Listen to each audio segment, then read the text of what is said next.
campaign.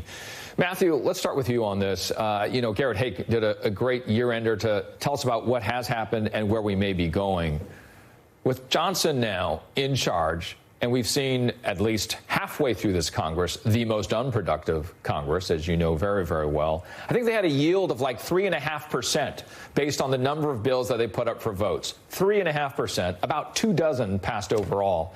And we know January is going to be packed full of very important decisions. Is Johnson going to be, as some people say, knock some heads together to get some stuff done?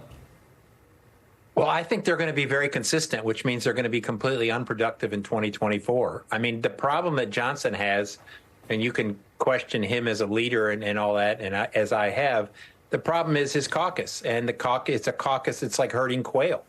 And you can't herd quail because they're all over the place. They all have different, viewpoints on things. They don't want to support, some don't want to support being with Trump. Most want to support being with Trump. And so I think he's in an untenable position. And the other problem he has, which I'm sure we'll talk about, is that Donald Trump will dominate the landscape throughout 2024 while the Congress is trying to work and while Mike Johnson is trying to work. And he's going to weigh in and he's going to be a disruptive force. And so he has to not only deal with an unruly caucus, he has to deal with this sort of unstoppable disruptive force of Donald Trump that he'll have to face throughout 2024.